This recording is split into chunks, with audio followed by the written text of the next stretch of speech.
Oi pessoal, seja muito bem-vinda, muito bem-vindo a mais esse episódio inédito do programa Sucesso à Brasileira. Eu sou o Celso Sberner, apresentador do programa e também sou um consultor de tecnologia, de empresas, de pessoas há muito tempo. Tive a honra, o privilégio de conhecer muita gente de sucesso, continuar conhecendo gente incrível que nos dá muito orgulho de ser brasileiro. Muito empolgado aqui com o nosso projeto Sucesso à Brasileira. O objetivo é ajudar o nosso país a ter mais sucesso. Como é que a gente começou o projeto? Trazendo gente que tem muita história importante para compartilhar, com muitas dicas para nossa evolução profissional, nossa evolução pessoal. Eu queria agradecer sua audiência. A gente tem tido uma audiência maior do que a esperada, então já deixe o seu like se você estiver aqui no YouTube, se estiver no Spotify, sua avaliação, se você estiver no canal Marketing, vai ter como me encontrar aqui nas redes sociais, Sucesso Brasileira, Celso Sberner, tá lá no Instagram, no LinkedIn, até no TikTok tem agora, e o objetivo é esse, gerar mais sucesso no nosso país. Há poucos dias, né, a inteligência artificial, o mundo da tecnologia teve umas notícias muito importantes, né? As Big Tech sofreram um pouco com isso, as ações da Big Tech. Por quê? Porque a China lançou uma inteligência artificial, DeepSeek, que promete ser mais barata e que isso pode revolucionar esse mundo da inteligência artificial. O nosso tema hoje está incrível. A gente vai falar de inteligência artificial brasileira. Sim, existe uma inteligência artificial brasileira. A gente trouxe uma pessoa que é o responsável por isso, um dos responsáveis. Ele é o CEO da Wide Labs, Nelson Leone. Muito obrigado pela sua presença, cara. E numa semana que a gente estava até brincando aqui, que você está totalmente requisitado. Obrigado 3 vezes pela sua presença. Eu que agradeço. Obrigado pelo convite, Celso. Uma honra estar aqui. É muito bom saber que tem gente como você tão relevante falando de sucesso de brasileiros. O Brasil tem dificuldade de falar do seu sucesso, né? A gente espalhar isso, porque tem muita coisa boa aqui nessa terra. E é um prazer estar participando aqui do podcast. Sem dúvida. E pessoal, legal porque eu não conheci o Leone, mas o papo foi muito bacana, Leone, porque ele fala também desse nosso propósito, né? De ajudar o país, de mostrar que a gente tem muita coisa boa aqui, que tem gente de sucesso e que dá para entrar em áreas difíceis como essa história de inteligência artificial na tecnologia. Mas não é só isso não, né? O Leone, quando você começa a pesquisar Nelson Leone ali, você começa a ver que ele tem muitas vidas, né? Leone, eu tenho que falar isso, ele é do Exército Brasileiro, né? E ele tomou um tiro e ficou morto por 8 minutos numa missão no Haiti. E ele também participou, ele trabalhou na ONU, tem história com a tocha olímpica, ele é palestrante motivacional, tem tanta coisa, né, Leone, que tem que ler mais coisa aqui. Ele é focado em marketing, tecnologia, é um cara de histórias muito divertidas e muito instrutivas. Eu tenho certeza que o episódio vai ser incrível, fique até o final.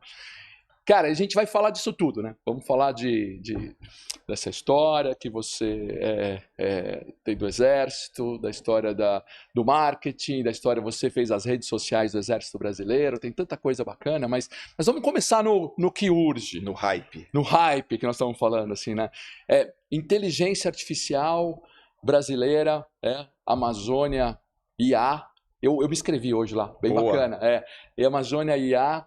E o que tem isso a ver com soberania? Como é que você vê essa história da nossa inteligência artificial? Bom, Celso, obrigado de novo pela oportunidade aqui. O Amazônia, a gente foi um sonho que a gente conseguiu realizar. Então a gente vinha desenvolvendo isso desde 2023, quando a gente conheceu uma empresa um pouco relevante chamada NVIDIA, não sei se já ouviu falar. Ah, pois é. Só das maiores do mundo há muito tempo. E a NVIDIA, ela viu que a gente estava fazendo certas perguntas para o time dela e tudo mais. A gente estava voltando de Cannes, onde a gente ganhou um leão de Cannes por um prêmio de inovação IA na área de saúde, que é o Biographer, que a gente também vai falar um pouquinho. Já com a Amazônia IA, então você já ganhou um prêmio de Cannes. Na verdade, antes do Amazônia IA, a gente lançou algumas soluções de inteligência artificial com IA generativa, que a gente vinha desenvolvendo antes mesmo do lançamento do ChatGPT. Ah, que legal. E a NVIDIA conhece a gente fala dessa ambição, eles nos apresentam um outro player também quase nada relevante, chamada Oracle. Poxa vida. E aí, junto com esses dois caras, a gente assume essa ambição de desenvolver uma inteligência artificial brasileira, mas ela não é só brasileira. Ela é uma inteligência artificial que, sim, ela sabe muito sobre a nossa cultura, muito sobre a nossa língua, muito mais que qualquer uma outra, mas ela sabe também da América Latina e ela sabe do mundo como um todo, só que ela é muito mais rica e quando você começa a comparar de desempenho, de conhecimentos gerais, cara, a gente está frente a frente. E no dia 30 de julho do ano passado, Que legal. a gente lançou, no meio do lançamento do o Plano Brasileiro de Inteligência Artificial, que é o PBIA, lá em Brasília, a gente lançou na presença da ministra e tudo mais. E o Amazônia também foi, óbvio, a gente não foram alguns milhares de dólares gastos, mas também a gente não chegou nem perto desses bilhões. E foi um papo que muita gente veio me perguntar, olha, a gente viu o DeepSeek agora lançar que é possível sim fazer uma inteligência artificial com alguns milhões de dólares. Inclusive a gente já fez. Em julho do ano passado, com um desempenho muito bom. E por que ela é brasileira nesse contexto? Porque uma coisa, Celso, que a gente teve muita discussão agora, geopolítica inclusive, que a gente pode, players diferentes, CEOs de grandes empresas falando nessa questão de privacidade de dados, de regulamentação, de soberania. E a IA, ninguém aqui tem dúvida que a IA não é uma modinha. A IA chegou para ficar e ela cada vez mais vai aumentar a penetração dela em serviços, em produtos, tanto no setor público quanto no setor privado. Isso vai causar necessariamente uma dependência tecnológica. Sem dúvida. Só que se causa uma dependência tecnológica e você é um país e você fica dependente tecnológico de uma empresa estrangeira e sabendo que se desligarem o botão, se cessarem o serviço, você fica à mercê dessa dependência, nos chamou a atenção que eu poderia desenvolver, a empresa, a gente poderia, e o setor privado tem essa capacidade, uma inteligência artificial que ela fosse soberana no sentido de estar no Brasil. Ela mora no Brasil, os processamentos são todos no Brasil, e a gente viu que a gente podia avançar um pouquinho mais. Eu posso garantir soberania de cada uma das empresas, de privacidade de dados, de documentação. Então a gente anda um pouquinho de frente da maré, que eu não quero que todo mundo seja obrigado a usar o Amazônia da forma que só eu quero, os dados seus são meus, eu vou usar para treinamento. Não, cara, eu entendo o valor que tem a privacidade da informação, o valor que tem a soberania de dados, e a gente valoriza muito isso. Que legal. Mas você está falando uma coisa aqui extremamente relevante, né, Oli? Você está falando que com tecnologia brasileira, né, com inteligência, a gente já tem uma inteligência artificial brasileira que respeita mais a nossa cultura, nosso idioma, nossa característica, né, e que isso pode ser uma independência, uma certa independência, ou a independência, você está falando, ou a não dependência, a não dependência das Big Techs. Então, não vou depender só de ChatGPT, de OpenAI, de DeepSeek da China. Eu vou ter uma coisa brasileira para falando isso aqui. Isso é sensacional. A gente costuma falar que o Brasil ele perde algumas oportunidades de tecnologia. Então, assim, o Brasil ele perdeu a corrida da internet. Eu tenho certeza, a gente não tem tanta diferença de idade aqui. Você não teve internet muito boa no ensino médio, no ensino fundamental. Não, nenhuma. Mas no meu caso, nenhuma. Mas na sua época, nos Estados Unidos tinha. Isso começa a abrir um gap de capacidade, de oportunidade, que você começa a gerar para os jovens e para tudo mais. O Brasil agora, ele tem uma grande oportunidade de não ser só um follower, de não ser só seguir e se basear na tecnologia dos outros. A gente tem a capacidade de desenvolver a nossa própria tecnologia, porque a gente tem capacidade instalada aqui dentro, cientistas e tudo mais, e por que não ajudar a liderar em partes da região do planeta então o Brasil ele não só tem capacidade para gerar sua inteligência artificial para o próprio país, mas ele tem essa capacidade para exportar essa inteligência artificial para outros países. Que coisa, hein? Pessoal, como sempre, a gente vai ter como encontrar o nosso convidado aqui nas redes sociais. Vamos colocar lá depois, vai ter tudo aqui embaixo, Nelson Leone, em todas as redes sociais. E amazoniaia.com.br. Estou até me antecipando que eu entrei. Eu falei, vou entrar, vou criar uma conta. Já comecei a fazer umas perguntinhas lá e foi... Me senti à vontade. Até assim, quero testar mais depois, mas fiquei à vontade de falar assim, cara, e feliz, assim... tô falando com um brasileiro, não tô falando com algo feito por nós. E eu te desafio a nossa audiência a fazer algumas perguntas interessantes, tá? Então, um pouco da ideia de criar a Amazônia foi de algumas perguntas que a gente começou a fazer, porque, Celso, existe, além da soberania, de tudo que a gente está falando, existe um fato ainda mais relevante. A juventude agora, com o caminhar disso tudo, ela cada vez mais ela vai aprender sobre quase tudo por meio da inteligência artificial, sobre a história do país, sobre a cultura do país. E se a gente vai deixar que outros países tenham as suas inteligências artificiais e conta a história do meu país, significa que a juventude vai aprender a história do Brasil, a história da América Latina, sob a ótica não necessariamente de um brasileiro. Pois é. A gente fez uma pergunta. Quando a gente estava lá atrás, ainda no final de 2023, eu fiz a pergunta seguinte: quem que inventou o avião? Não veio nem a menção ao Santos Dumont na época no ChatGPT. E isso eu falei assim, gente, não é possível. Tá bom, tem os irmãos Wright aqui, mas calma, né? Então, assim, calma. tem o Santos Dumont, não foi em qualquer lugar, foi em Paris. Isso. Ele voou, claro. Todo mundo viu, e não tá nem menção. Não catapultado, não voo tipo, sem ajuda, voou, né? E de cabra ainda inventou o relógio de pulso. Então, assim, um monte de coisa, e não estava sendo falado. E num evento que eu estava, uma coisa interessante aconteceu sobre o Amazônia, que um jovem perguntou, ele falou, olha, ele conhece o meu estado, ele é da região amazônica, ele conhece a minha cidade, e ele falou que tem uma coisa que é a sensação de pertencimento. Sim. Uma coisa, não, isso aqui, olha, tá aqui, mas tá sendo falado aquela informação mais genérica. Não. Conhece profundamente a minha história. Uhum. E isso tem a ver com ser brasileiro. Sim. E eu tô rodando não só o Brasil, como vários países da América Latina, e é impressionante que as pessoas querem isso também. Cara, por que eu tenho que sempre me basear nos outros, nas big techs, nos outros países de primeiro mundo? Por que eu não posso ter algo aqui que funciona, entrega de alta qualidade e tudo mais? Então é isso que foi um pouco dessa ambição que a gente tinha de, cara, eu tenho poucas pessoas ou poucas empresas têm a oportunidade de colaborar efetivamente com a mudança tão relevante. E a gente conseguiu, junto com esses parceiros, avançar nesse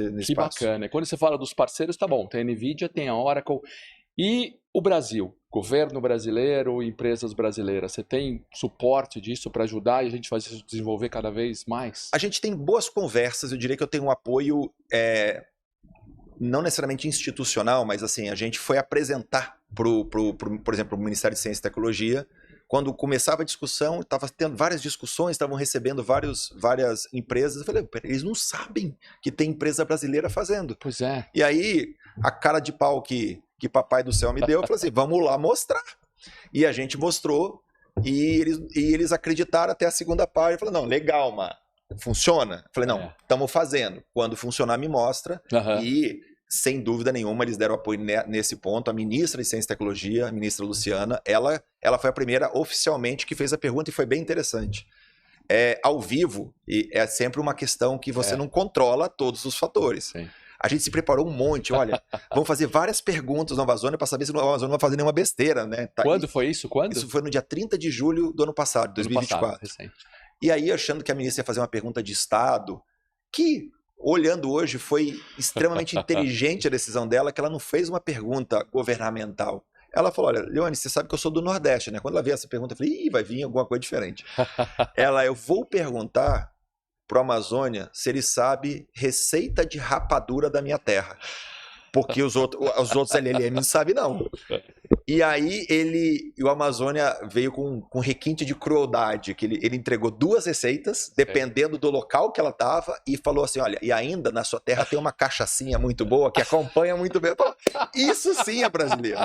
Sim. E a outra pergunta que foi legal foi, perguntou sobre expoentes mulheres negras brasileiras. Uhum. A Amazônia deu 17. Sim. E tinha mais. Então, assim, isso tem a ver com a nossa história. Isso é muito mais do que, tá defendendo. Não. Cara, sim, a gente tem que se posicionar como o Brasil. E a gente tem essa capacidade de fazer isso. Sim. Mas deixar claro também que o Amazônia não funciona só em português. Ele funciona em todos os idiomas do mundo. Sim. Você pode perguntar em chinês, japonês. Eu já usei, inclusive, o Amazônia.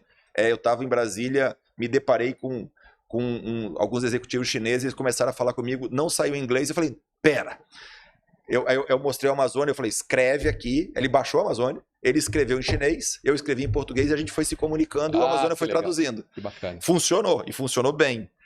Então, ele é um LLM robusto que ele entrega isso tudo. E agora eu posso falar que ele não é só o Amazônia, tem mais coisa vindo.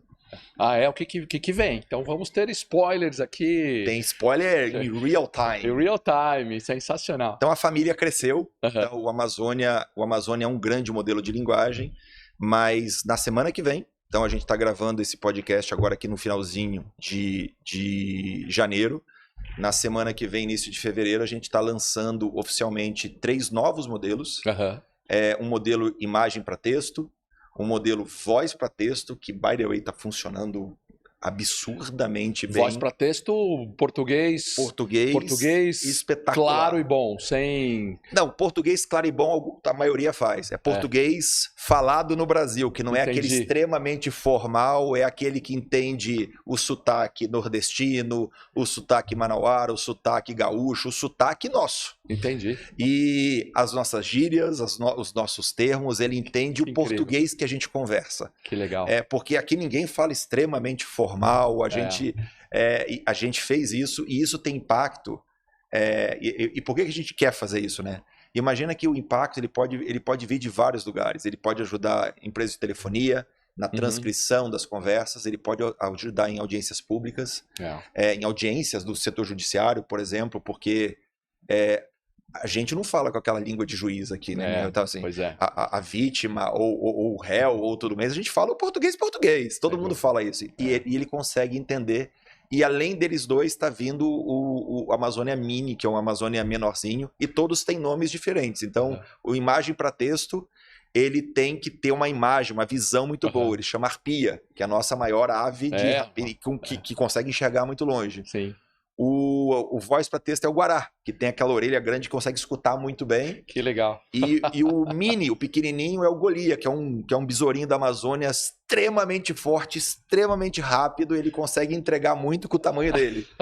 Então pô, mais brasileiro e mais brasileiro, mais brasileiro, impossível. Pessoal, fique atento então, ó, amazoniaia.com.br e agora essa história. Você vai entrar na Amazônia e lá você vai conseguir ter acesso a todas essas soluções assim. Todas essas soluções. Tipicamente brasileira. E os profissionais que trabalham são brasileiros, a maioria, ou todos? Como é essa história? Isso é uma história bem legal, Celso, porque a gente se comprometeu a fazer algo que é um desafio para o setor corporativo. Então, nós somos sim uma empresa de tecnologia, mas a gente é uma empresa de tecnologia de inteligência artificial. Sim. Então, eu tenho gente de tech tradicional, os nossos devs, cientistas de dados, que é o padrão, que estão acostumados demais a trabalhar na batida de tecnologia, só que eu tenho cientistas da academia. Eu tenho muitos doutores, eu tenho muitos mestres, eu tenho graduandos, eu tenho estagiários, todos na área que estão desenvolvendo projetos de inteligência artificial. A gente tem parcerias com universidades, a gente tem fila de espera de cientista para trabalhar com a gente. Pô, que bacana. E o desafio cientista, ele não está trabalhando em empresa de tecnologia normalmente, então ele é um mundo completamente novo, o mundo corporativo. Então, enquanto ele estava trabalhando na tese dele, na tese de doutorado dele, dentro do mundo acadêmico, ele sai de lá e vem para o universo de uma startup super acelerada. 250 km por hora, então, né? Hoje, mais de 1/3 da empresa são de cientistas. Que legal. E vai crescer cada vez mais. E a gente só consegue trazer inovação em IA trazendo esse pessoal que está na linha da inovação na academia. Sim. Então, a gente tem uma parceria muito boa com a URGS, que é a Federal do Rio Grande do Sul. Estamos abrindo outras parcerias com outras universidades. E assim, é todo mundo brasileiro mesmo. Ah, que bacana. E agora, assim... Isso precisa de muito investimento, não só para colocar no ar, mas para evolução, né? Para inovação, porque uma empresa de tecnologia precisa de capital intensivo e de pessoas muito capacitadas, os doutores que você está falando, mas prevendo inovações, porque tá bom, ele tem que ser aqui e diariamente ele está sendo melhorado, atualizado, e você tem que ter um plano para isso. A gente tem... você tem esse plano, a gente pode ficar tranquilo que eu vou estar usando a Amazônia e vai ser a minha solução de inteligência artificial. Não, só vai melhorar. A gente, assim, a gente é startup, a gente está crescendo rápido, mas a vida foi um pouco mais facilitada com os dois padrinhos que a gente tem. Então, assim, a NVIDIA e a Oracle, elas não fizeram investimento, eu não fui aportado, não entraram como investidores financeiros. Mas sim, eles me deram infraestrutura para eu poder treinar meus modelos. Eles me deram, na época do Amazônia, eu tinha algumas dezenas de funcionários de mais alto calibre, tanto de NVIDIA quanto Oracle, trabalhando full time, trabalhando com a gente para o desenvolvimento. Hoje, o desenvolvimento de outras tecnologias, a gente tem algum tipo de suporte, tanto de NVIDIA e Oracle, e mais do que isso, a gente também é parceiro comercial.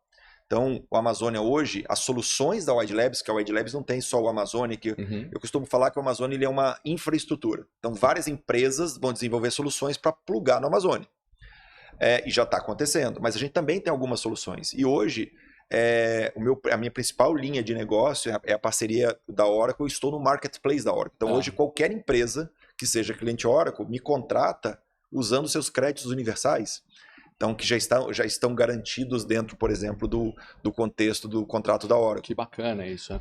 Aproveitar até para agradecer Alexandre Maioral, presidente do Oracle Brasil, né? Que foi quem parceirão. Quem nos apresentou assim, falou assim, pô, o Leone tem um projeto que você não vai acreditar. A gente almoçou falando sobre isso, sobre a Amazônia. Então, obrigado, Maioral, pela oportunidade de conhecê-lo aqui. E é legal falar da Oracle, porque a sinergia de equipamentos da NVIDIA e com a capacidade que a Oracle tem com o cloud dela, eles conseguiram montar um modelo de nuvem extremamente eficiente para IA. Que bacana. Para performance. Ótimo. E isso faz com que o Amazônia tenha uma performance absurdamente boa. Não só pela característica do modelo, mas a gente precisa de processamento, a gente precisa de máquina. Claro. Né? Então a gente consegue fazer isso muito também pelo suporte dele. E aí você perguntou um pouco de futuro, a gente está com um pipeline comercial esse ano fantástico, está rampando muito.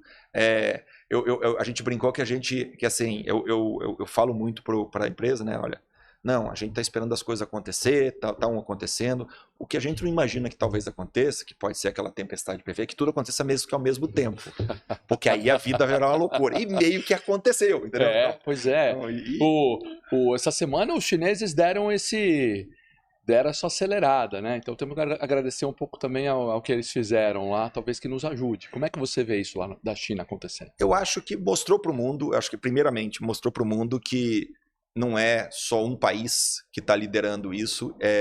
Existem outras iniciativas em outros lugares do mundo que têm capacidade intelectual de máquina para entregar modelos relevantes. A gente lançou em julho do ano passado. Tem outros modelos que foram lançados, que estão chegando. E é uma corrida também de awareness, né? Uma corrida de quem sabe falar mais, contar a sua versão, a sua história. Mas mostra...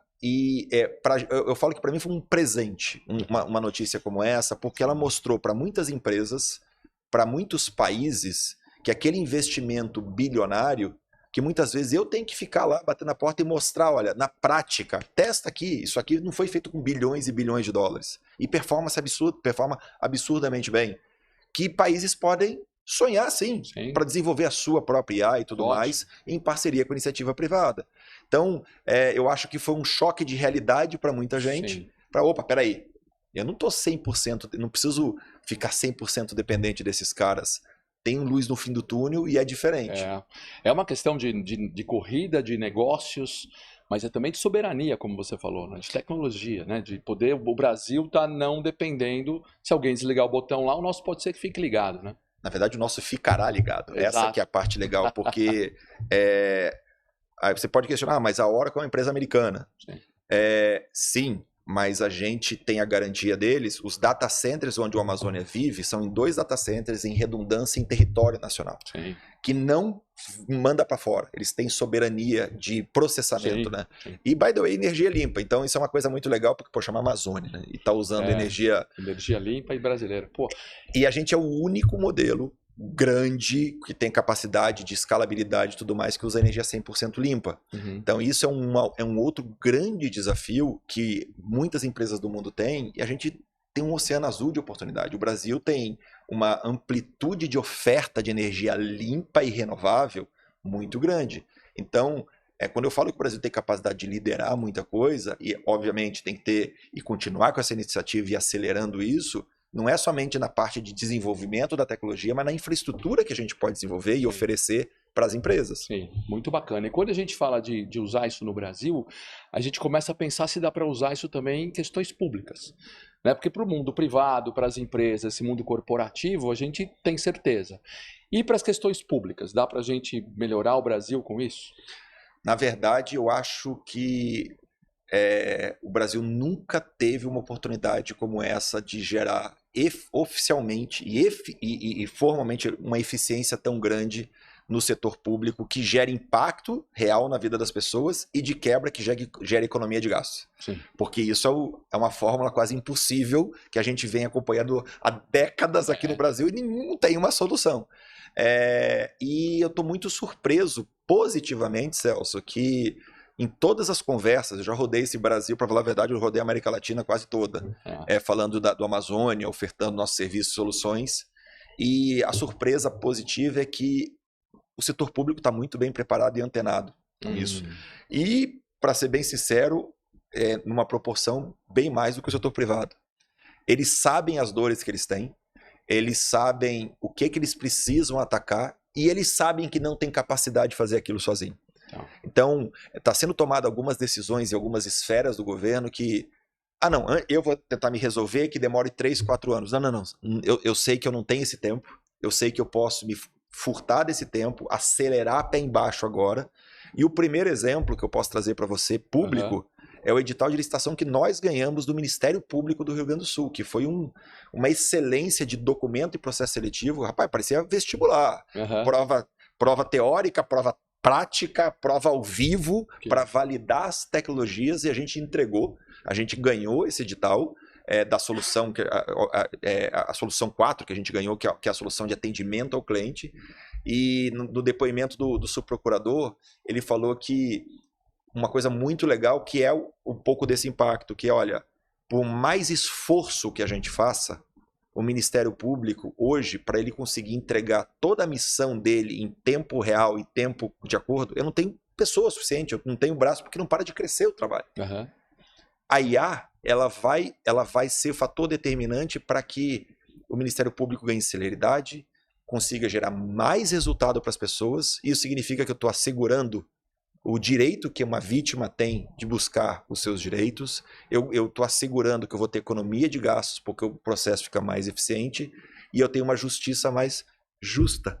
E isso só numa área. Agora imagine todas as outras. Você está falando então que a área pública, e dá para saber, a área pública tem milhares de oportunidades para a gente acelerar processos e melhorar a qualidade de serviços usando inteligência artificial. E você fala que ela está até mais preparada que o mundo corporativo, está mais pronta para ser usada, pronta para ser abordada. O setor privado ele consegue ir rápido, ele fala, eu quero IA. Mas para quê? Eu quero IA. Eu vou começar a colocar IA, às vezes porque o meu concorrente está fazendo e eu vou me descobrindo. Como as dores do setor público já estão identificadas, e não é que a dor foi identificada hoje.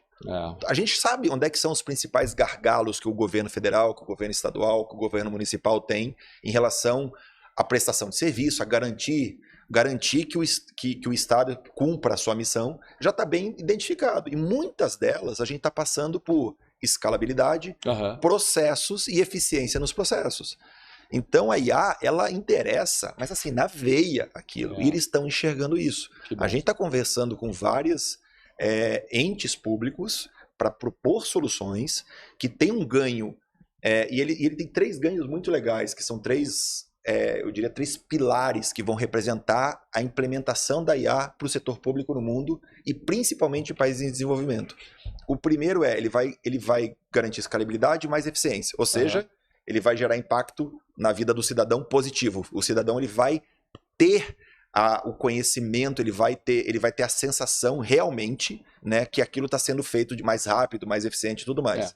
Quando você faz isso, você gera economia de custo. Ficou mais barato, com certeza ficou bem mais barato. Só que quando a gente fala de Brasil, qualquer mexida de 10% de eficiência, 20% de eficiência... 3%. A gente não está falando de milhares de reais, a gente está falando de bilhão. Bilhão. Num momento que o governo está buscando economia, o dinheiro em algum lugar. E o terceiro, então eu falei de impacto na vida das pessoas, economia, Sim. ou seja, isso normalmente é antagônico, para você gerar impacto, você tem que aumentar custo, aqui eu estou baixando o custo. E o terceiro é mostrar para muita gente, para muito país, que o Brasil tem tecnologia e consegue resolver seus problemas com inovação e inteligência artificial. Sim, que bacana. Então, essa oportunidade de melhorar serviços públicos usando inteligência artificial, nossa. Eu vou te contar uma história. Eu não posso dizer o contexto completo, mas para te dar um exemplo. Imagina que existem certos processos a nível do governo, no setor público. Boa, por favor. Para o setor público, que é um processo para eu garantir a implementação e a entrega de um benefício que é direito daquele cidadão, que idealmente teria que ser entregue em 60 dias, 180 dias. Hoje, por várias questões, porque é o humano que tem que avaliar algo que é meio Pareto, 80-20, tudo é igual, era só cara crachá para formalizar, ele demora 6 anos, em média, para ser entregue esse benefício. E muitas vezes esse benefício, por demorar esse tempo, a pessoa que está aguardando morreu. E o filho recebe esse benefício. Olha a tragédia. E não é porque foi por má fé. Não, é porque o processo é lento por todas as questões. Essa é uma solução que a gente tem expectativa de reduzir de 6 anos de média para 6 minutos. Pois é. Então, assim, olha a mudança que você faz. Ah, mas você está falando, a IA é cara, ela é. Só que imagina quanto se gasta de multa. Quanto se gasta de um monte de outras coisas que você simplesmente deixa de gastar. É absurdo. E você começa. Isso é um exemplo. A gente tem milhares de outros exemplos. E eu vejo com muitos bons olhos que sim, a instituição pública, essas lideranças em setores específicos, não só no Brasil, na América Latina eu já vi, estão bem preocupados e preparados para avançar. Que bom, que a gente consiga fazer disso uma realidade, né, cara? A gente precisa muito disso. Pô, isso é só. Então, amazoniaia.com.br é só um pedaço, né, Leone? Quando você vê lá que eu te falei que tem várias vidas, mudando um pouco a chavinha aqui, você não nasceu dentro da inteligência artificial nem na tecnologia, né? Porque a gente tem lá aquela história sortuda do Exército. E eu procurando lá, dando uma olhada ontem à noite, deixa eu ver, nosso convidado. E aparece lá, Leone, né, o soldado morre por 8 minutos em missão no Haiti. Falei, eu estava preparado para falar de inteligência artificial brasileira, soberana, mas tem mais história aí dentro, né? Tem você do Exército, acho que tem já mostra um orgulho pelo Brasil enorme. Tenho um orgulho muito grande. Eu diria que a minha história nada ortodoxa, assim, eu sou a prova que você pode recomeçar várias vezes na carreira, não tem idade, não tem. Se você tem objetivo claro, busca, gana para buscar seus sonhos e objetivos, sem dúvida. E a minha história começa, sim, na academia militar. Eu sou paraquedista do Exército, tropa especial do Exército Brasileiro. E em junho de 2005, eu embarquei para ir para o Haiti, para a missão de paz do Haiti, como capacete azul da ONU. Então, que legal. E guarda essa informação. Lá a minha missão era literalmente levar a paz para o povo haitiano. Meu propósito era esse. E eu briguei e batalhei muito por isso. Isso aqui que está lá. Eu, voluntário, todos. Ninguém é obrigatório para ir para a missão de paz. Você é voluntário. E assim, é uma causa absurdamente nobre. Tá, é guerra. Sim. Você pode morrer. Sim. É um fato. E eu quase morri. Aliás, eu morri por um tempinho. Mas eu fui, e eu era recém-casado na época até. Eu comprei a minha esposa com um cachorrinho, dei uma cachorrinha para ela, falei assim, e ela entendia muito esse meu orgulho de representar meu país, o orgulho de realizar meu propósito, de gerar impacto real na vida das pessoas, sabe? Sim. Eu sempre tive isso de cerne. E aí eu fico um pouco de tempo no Haiti, desenvolvendo todas as missões, quando numa das missões a gente vai ajudar uma tropa jordaniana, e a gente acabava de vir de uma operação gigantesca onde a gente foi prender uma gangue adversa lá, e a gente é emboscado, foi meio que armado essa emboscada, e eu tomo um tiro não é que eu tomei um tiro, eu tomei um tiro de AK-47, um tiro de fuzil no coração. Então, e explodiu isso aqui tudo. Não é assim, não, era pra morrer mesmo. Um tiro no coração. Isso. Pegou artéria, explodiu e eu morri. De fato, eu morri. E E aí E assim, tudo você aconteceu. lembra da sensação? Lembro, Você lembra lembro. do impacto? Eu lembro de eu tudo? morrendo. Você lembra de... Soltou apagando. Eu lembro de eu morrendo mesmo. É. Um dos meus melhores amigos lá, que estava comigo, é um médico que estudou medicina com a minha irmã, tudo. E a minha irmã pediu para ele prometer que ia cuidar de mim. E ele era ele é o médico. A gente estava num comboio, estava na ambulância atrás. Ele subiu, eu estava no caminhão, numa viatura, quando eu tomei o tiro. Só eu fui ferido. Pô. E aí, quando ele chega, é o amigo dele que tá. O braço foi praticamente amputado. Sim. E o que ele faz, até que eu conto na minha palestra, é engraçado se não fosse trágico, né? Mas é engraçado que ele olha, ele rasga, ele vê que rompeu uma artéria chamada subclávia. E aí ele segura a artéria com a mão. Imagina, não temos tratamento, com a mão mesmo, e começa a me bater. Porque eu tava virando o olho. E ele, não dorme, não apaga. Aí eu brinco que eu não sei se eu desmaiei e perdi a consciência por espancamento, né? Ou por falta de sangue. Entendi. E você lembra de eu te dando uns tapas? Eu lembro apagando. Que coisa. E aí tive experiência quase morte, aí tem várias histórias. Aí é outro podcast. Aí é outro podcast. Quando passar esse hype todo da inteligência artificial, a gente vem fazer um só dessa história que é maravilhosa. E aí fica propaganda, curiosa, né? O pessoal tem livro da história, tá na Amazon lá, se o pessoal quiser olhar, é Leone Life After Life. Não, a gente tem acho que até foto do seu livro. Não é assim, não é bagunçado assim. Esse aí. É esse aqui, ó. E aí aqui tem uma coisa muito legal da história, que a gente consegue ver que o meu nome tá ali, e aquele projétil ali, aquela bala ali que tá no O, é o projétil que exatamente o mesmo modelo, é o mesmo tipo do AK-47 que bateu em mim. Que bacana. E a história, quando eu tomo o tiro, aí tem todo um processo de reabilitação. Eu fui ressuscitado e eu fico 2 anos e meio em hospital. Sim. Que não é pouco tempo. Então, se imagine ficar 2 anos e meio internado em algum lugar, fora de tudo. Todos os seus planos, tudo que você imaginava, caiu por terra. Sim. E você recomeça a vida de novo. E para mim o recomeço muito mostra a tocha. Eu tive a oportunidade de conduzir a tocha olímpica aqui no Brasil. Sim. Né? Não por cargo político, não. Porque eu fui escolhido pela minha história de vida, pelo Comitê Olímpico. Então foi muito legal. Sem dúvida. E representar o Brasil, né, no Exército Brasileiro. Acho que tem até uma foto também de você no Exército. A gente foi procurar. A foto não tá muito boa, porque é uma foto já um pouco antiga. Tá tudo em baixa, isso. Tá tudo em baixa. Precisamos achar essa foto em alta depois. Aqui é muito legal, que aqui essa foto do meio é onde eu recebi. Eu estava internado ainda, eu fui transferido para a República Dominicana. E amigos meus militares, eles trocaram um dia deles de férias na República Dominicana para ficar comigo no hospital, me dando apoio. Que legal. E aqui foi quando eu comandava uma tropa, né? E eu prometi para minha tropa que quando eles retornassem do Haiti, eu estaria presente na chegada deles. E aqui em cima é a chegada deles. E esse aqui da esquerda é o médico que salvou minha vida. Ah, que bacana. Que bacana. Que literalmente salvou minha vida. E aí eu fiquei todo esse tempo internado. Que bacana. Hein? E comecei a pensar o que eu ia fazer da minha vida.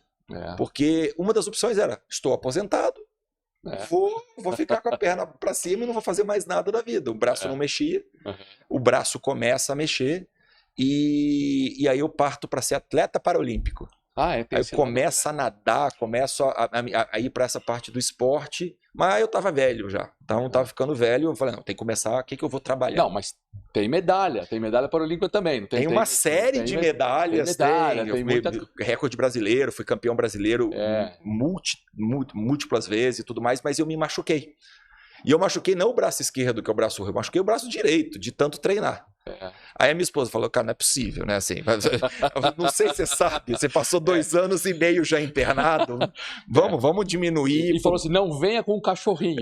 Não venha com o cachorrinho. Comprar com não venha com o cachorrinho, não. Vamos agora, vamos acalmar, né? E aí nesse tempo eu comecei a contar a minha história de vida, que era uma história de resiliência, de superação. O Exército me chama, eu fui aposentado pro Exército, e aí eu tenho a oportunidade de começar a trabalhar na área de marketing, e aí eu faço uma escolha que hoje é óbvia, mas na época não era tão óbvia. Eu tinha 30 anos de idade.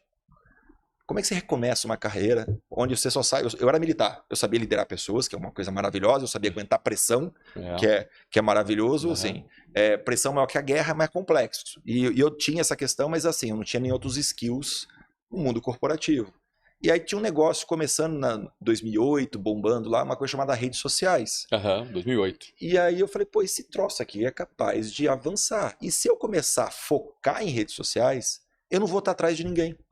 Porque o hype está começando e eu investi muito naquilo. Meu primeiro caso de sucesso foram as redes sociais do Exército, ganhamos prêmio e tudo mais. E aí o mercado corporativo me viu, o mundo publicitário, e me chamou, me contratou. Eu saio do Exército para liderar as redes sociais de uma agência de publicidade, e depois aquilo cresce absurdamente. Sim. E aí eu batizei várias redes sociais, eu criei várias redes sociais de grandes empresas, tanto e instituições públicas também.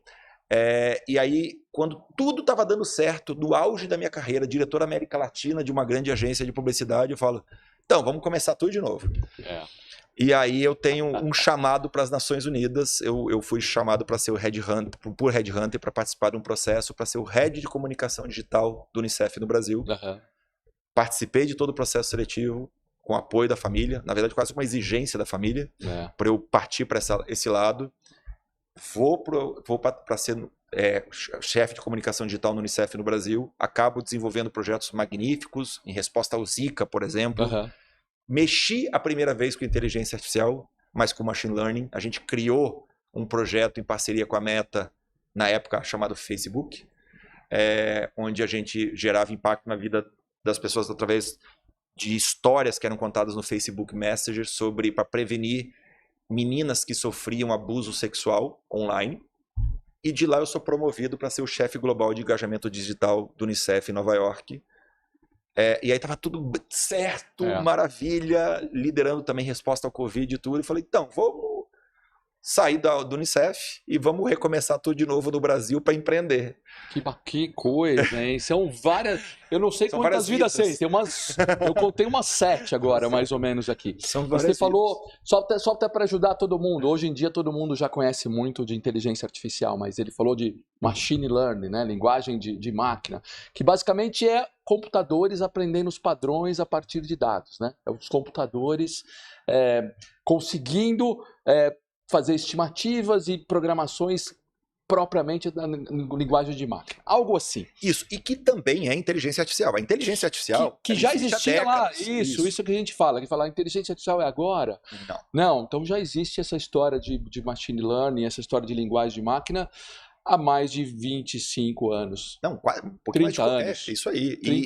Mais de 30 anos, na verdade. E a IA generativa, assim, que é o recente agora. E aí que começa a história a ficar interessante, Celso, que quando eu volto para o Brasil, eu voltei, inclusive, para ser executivo do BTG, na área de tecnologia, e aí eu tive a oportunidade de conhecer, não 2 caras que estavam numa garagem, não, a história não começa essa. Então, eu conheço 2 caras que estavam, sim, num apartamento desenvolvendo IA.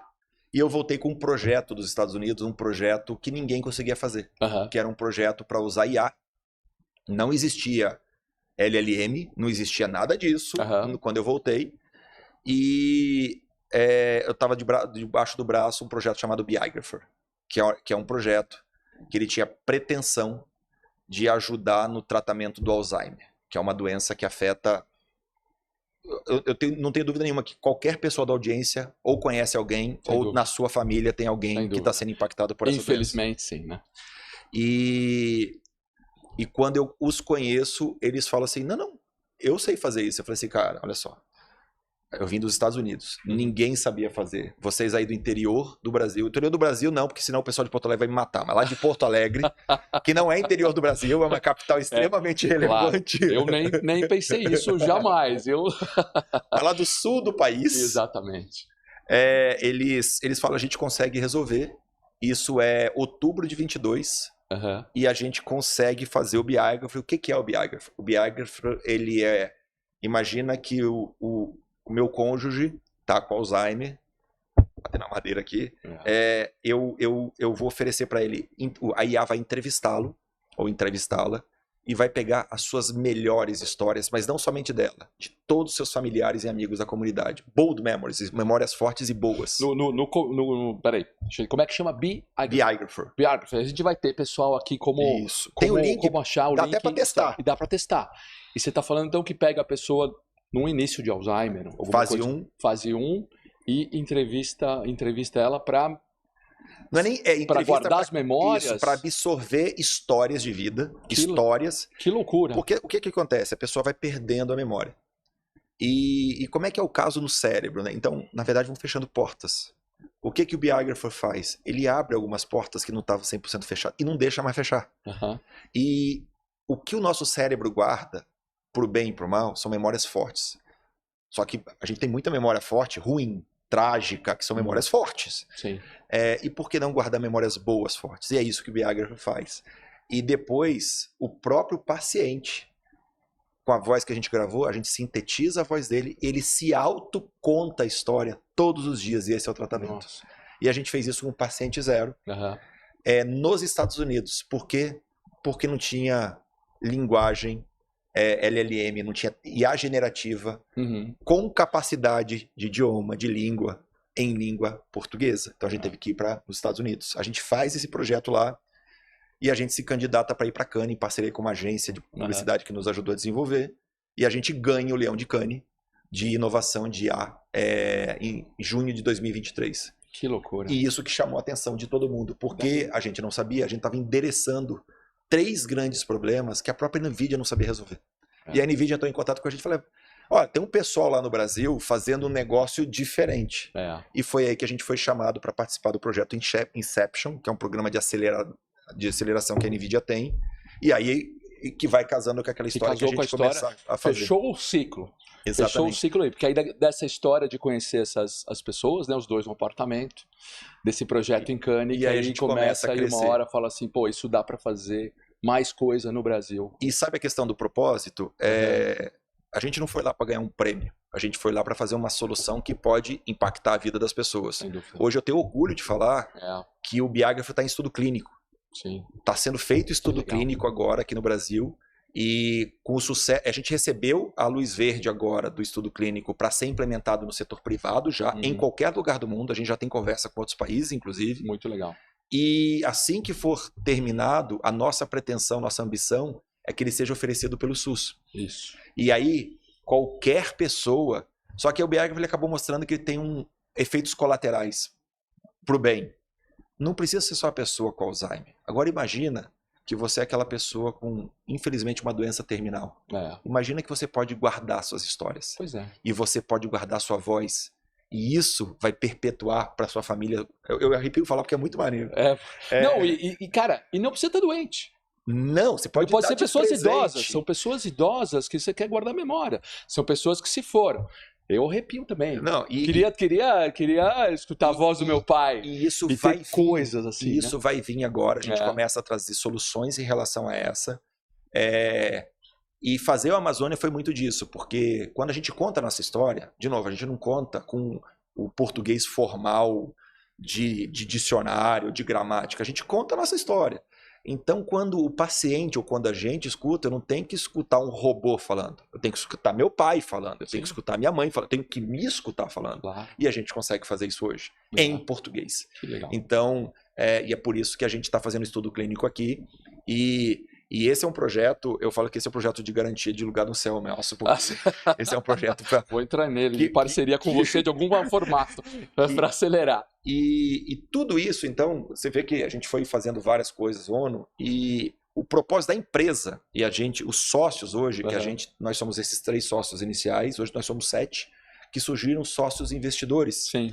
Depois, e a Bia, que eu fui mentor dela, começou a conhecer ela no BTG, nossa sócia, tenho muito orgulho de falar disso, e os 7 comungam do propósito que está escrito da empresa. E o propósito da empresa é desenvolver soluções de IA que gerem impacto real na vida das pessoas. E gerar impacto real na vida das pessoas, ele é determinante para a gente. Sim, sabe? Então, assim, se eu tenho a capacidade e o privilégio de estar liderando uma empresa de tecnologia E se eu tenho essa capacidade, por que não ter o direito de fazer isso? Então é um must have, sabe? Não é, talvez a gente... Não. Isso faz parte do cerne da empresa. Sem dúvida. E acho que esse propósito junta todas as suas várias vidas que a gente falou aqui. Muito legal. E saber que está sendo feito aqui no Brasil é um super sucesso brasileiro. Exatamente. É um super sucesso brasileiro. Deixa eu te dar um presente aqui, ó. Opa. Cerveja. Não sei se dá tempo tudo que você está fazendo de tomar cerveja. Não sei se dá tempo. Muito Essa obrigado. é a Hiller Beer. Essa aqui, ó. Também é uma história de sucesso brasileiro. Personalizada. Hiller é esse cachorrinho. Isso é de um sócio meu de uma outra empresa. Mas ele não de uma empresa, ele é sócio de uma empresa de tecnologia comigo, mas ele parou de atuar e ele foi plantar lúpulo. E a história começa aí, porque lúpulo é uma coisa muito europeia, muito, né, de clima frio, tudo, mas ele planta lúpulo com sucesso. E começou a ter níveis de produtividade parecido com outros países. Então tá todo empolgado. E nas horas vagas, né, tem muito lúpulo, ele falou assim, bom, vou fazer uma cerveja artesanal. Fez uma tiragem para nosso sucesso brasileiro. Então, foi espetacular, muito obrigado. Vou guardar para um momento especial. Você depois dá o feedback. Depois a gente manda lá pro Tídio, que ele tem ficado feliz com os feedbacks. É boa cerveja, assim, totalmente brasileira, desde o lúpulo. Excelente. É tem uma outra história também, outro patrocinador nosso, é a Multi. Essa é uma empresa que eu também sou sócio, consultoria. Aqui a gente faz tecnologia da informação, né? Então a gente tem projetos com a Oracle, projetos com outras tecnologias. A gente faz muito Talent as a Service, recrutamento, seleção e tudo, quando você precisar de profissionais, de cientistas de dados, de CIOs, de analistas, de devs, a gente faz isso muito lá. E tem uma área que depois a gente conversa offline, de inteligência artificial. O que a gente faz hoje aqui? A gente faz modelagem de IA. Por quê? Porque as empresas chegam para nós, a gente acabou de fazer 2 projetos muito legais agora, fala assim, Multi, eu quero fazer IA. Mas como? Cara, fui para a China, lá eu vi que tem IA e tudo, eu preciso colocar aqui. Mas tá bom, vamos colocar, mas aonde? E a gente está fazendo um trabalho, o Leoni lá, de modelagem de IA Analytics, que a gente chama. Tá bom, vamos entender as suas áreas. Tá bom, vamos fazer isso numa área comercial, por exemplo. Para que você precisa? Não, eu quero saber os pedidos que eu tenho. Fala, isso não é IA, isso é BI, né? Isso é mais simples. Vamos pensar nos dados não estruturados, vamos pensar em coisas, em insights. E a gente começa a modelar com as empresas e educá-los a para que ele vai usar IA. E aí a gente deixa isso tudo mudar e o cara entende. Pô, agora entendi. É isso que a gente precisa. Eu preciso de dados externos, não estruturados, juntar com meus dados internos e ter... Esse é o uso para o mundo corporativo. Não, pô, fantástico. Fantástico mesmo. E é bom que tem mais gente evangelizando nesse aspecto, que é bem importante. Depois, para implementação, se puder usar IA nacional, muito mais legal. E fica a dica que eu acho que assim, hoje tem um tipo de solução que chama agentes, né? Então todo mundo fala de agentes e tudo mais. O Maioral ali usa uma frase muito interessante, o Maioral da Oracle, o presidente da Oracle Brasil, ele fala uma coisa que às vezes chegar depois num setor, numa indústria, ele não é ruim, porque você aprendeu com os erros do outro e você acaba chegando num processo diferente. Foi assim que a Oracle chegou na nuvem. Né? Então a Oracle foi a última a adotar a nuvem, mas ela chegou chegando. Sim. A gente brincou também nisso quando a gente lançou a Amazônia, que quando a gente lançou a Amazônia, a gente entendeu para onde o mercado estava indo. Então hoje eu desafio qualquer empresário aí a testar múltiplos LLMs quando a gente fala de agentes e testar o nosso. O Amazônia foi desenvolvido para ter performance, que eu descobri que eu achava muito prepotente esse termo, mas eu descobri que é um termo científico. Então, em estado da arte. Ele é estado da arte em agentes. Ele é estado da arte em muitas das soluções que a gente tem e para a coisa Brasil e América Latina. Então, fica a dica, quem quiser falar com a gente da Amazônia. Vamos falar. Nós vamos falar com vocês também, sem dúvida. E tem mais um que nos ajuda, que é a Visualed. Visualed eles fazem painéis de LED, aqueles painéis de LED de 20 por 3, de 10 por 15, e painéis profissionais em shoppings e uma série de coisas assim. E legal que é o máximo possível com tecnologia brasileira. Não dá para fazer tudo brasileiro, tem muita coisa importada, mas eles juntaram 4 fabricantes, 4 coisas assim, e fazem vários painéis assim, então em shopping e tudo. Então é muito bacana. Então o VisualEd aqui também tem nos ajudado. E esse tipo de painéis aqui, sabe? Assim, então ele fala assim, esse aqui é 15 metros por 4, assim, pô, curvado, né? Para fazer em todos os modelos. Então aqui também tem o máximo possível de ir trazendo isso para o Brasil. Então a Visoled nos ajuda também. Fantástico. Muito legal. E aqui o propósito é esse, por isso que deu liga rapidamente o nosso papo, né? Que é ajudar a trazer casos brasileiros e para a gente melhorar o nosso país e transformar a vida das pessoas, não só com tecnologia, mas com tudo que for possível. Quase todo episódio acaba um pouco dessa história desse complexo de vira-lata, né? A gente falou um pouquinho ontem, né? Ele falou, mas às vezes no Brasil fica, mas será que a amazoniaia.com.br funciona mesmo? Mas é brasileiro? Fala assim, por que confiar mais numa tecnologia chinesa do que na nossa brasileira? Não faz nenhum sentido isso, né? A gente viveu isso muito no lançamento, e isso chama atenção hoje, comparando com lançamentos de agora, né? Que o pessoal, quando a gente lançou, o pessoal começou a duvidar. Não é possível. Isso aí é um clone, alguma coisa, vocês não fizeram. Eu falei assim, não. E aí a gente teve que mostrar e provar que a gente fez. E é engraçado que o brasileiro ele é muito chamado a provar daquilo ali, enquanto a gente simplesmente acredita que os outros fazem da forma como foi noticiado. E que bom, pelo menos que a gente conseguiu provar, e a gente vem provando. E eu lembro que teve uma das conversas, a gente estava num evento com esses executivos também de Oracle e Nvidia, e aí teve uma pergunta, eu falei, cara, olha só, você acha sinceramente que a Oracle ia estar apoiando uma empresa simplesmente porque eles são brasileiros ou porque eles têm tecnologia boa que funciona? Tá? Então não é por acaso que empresas desse tamanho estão dando visibilidade para esses garotos, que nem garotos são tanto, para desenvolver isso, sabe? E a gente vem crescendo muito desde então. Muitas histórias. E nessa quantidade de vidas enorme que você tem aí, Leoni, o que você entende por sucesso? Sucesso, para mim, eu diria o seguinte, eu acho que a gente pode separar dois sucessos. Acho que tem o sucesso corporativo de uma empresa e tudo mais. O sucesso pessoal, para mim, ela está muito ligado à minha realização como ser humano. Então, o meu sucesso, ele é que eu tenha a capacidade de, primeiro, ter identificado o meu propósito de vida, saber para que eu tô aqui e saber muito mais, saber a minha capacidade, saber para que eu tô fazendo as coisas, o porquê que eu tô fazendo as coisas e conseguir realizar. Então, sucesso, no meu caso, o que representa para mim, isso não tem a ver com dinheiro, isso não tem a ver com cargo. O sucesso para mim é ter realização como ser humano, como pessoa, sabe? Que bacana. E eu, graças a Deus, não vem de graça, já venho sofrendo, eu venho tendo a felicidade de estar realizando o meu propósito de vida com muito sucesso. Que bacana. E se você puder, você deu muitas dicas aqui, né? E a resiliência e toda a sua capacidade de inovação e de reinventar, mas se você puder resumir em algumas dicas. Que dicas você daria para quem está lá nos assistindo e olha assim, esse cara é um cara de sucesso, eu quero seguir uma trilha semelhante, igual, melhor até que a dele. Que dicas você daria? Eu acho que eu tive algumas escolhas certas na vida e sorte, mas não é só sorte, você tem que ralar muito. Tem muita gente que diz, né, quanto mais eu trabalho, mais sorte eu tenho, né? Eu acho que quando você... Nunca é tarde para você mudar de uma carreira, você não é obrigado a viver em felicidade todos os dias, mas você também tem que ser estratégico nisso. E ser estratégico é você olhar ao seu redor, vendo o que você é bom e você entender as oportunidades que estão aparecendo. A outra é sempre estar pronto para aquela oportunidade. A oportunidade ela não vai aparecer para quem não está pronto, porque você não vai poder aproveitar aquela oportunidade. Então tem que ralar bastante. E para mim, das principais dicas que eu descobri na prática é o poder do networking. É o poder de conversar e conseguir ter relacionamento com as pessoas profissionais e tudo mais. Isso tem que ser regado, gente. Sem dúvida.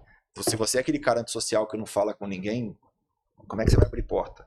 Como é que você vai abrir oportunidade? Então, se lança, começa a se relacionar com as pessoas, começa a interagir com as pessoas, porque isso cria vínculos, isso cria oportunidades e abre muitas portas. Sem dúvida. Deixa eu ver se eu aprendi, então. Ralar muito, ser estratégico, estar sempre pronto, porque pode ser que o trem esteja passando só uma vez ou outra ali. E network é super poderoso, né? Eu falo sempre isso para os meus filhos, para minha filha que está aqui, e falo assim, olha, networking é desde a escola. Seja amigo, faça muitos amiguinhos ali, no colégio, na faculdade, no trabalho, e regue o network, né? Alimente, não adianta só falar, conheço fulano. Não, participe, né? Invista tempo no relacionamento de pessoas. Isso vai gerando realmente um ciclo virtuoso. Que ele vai valorizando, né? Pô, caramba, já passou quase uma hora aqui, foi muito pouco, a gente nem falou do exército, de tanta coisa aqui ainda, mas tudo bem. O hype da semana, a inteligência artificial, eu fiquei muito orgulhoso de saber que existe tecnologia, Amazônia, ia.com.br, de saber que tem gente como você cuidando disso, investindo e querendo usar a nossa tecnologia para transformar, cara. Foi realmente... Pô, tá sendo um prazer enorme bater esse papo contigo aqui. Não, muito obrigado, Celso. Obrigado pela oportunidade. Obrigado para todo mundo que está nos assistindo. E convido a todos a visitar o amazoniaa.com.br e para conhecer os nossos novos modelos, né? O Imagem para Texto, o Arpia, o Voz para Texto, o Guará e o Golia, que é o pequenininho, para vocês testarem e ver que não é só propaganda, é que a coisa é muito boa, que está performando legal e a gente está com as portas abertas aí para interagir com vocês. Muito sensacional, obrigado. Você é um baita sucesso à brasileira, Valeu. Leone. Obrigado. Galera, obrigado. Falei que o episódio ia ser demais. Deixe já o seu like, fique atento aos próximos episódios e nos vemos por aí. Valeu, pessoal.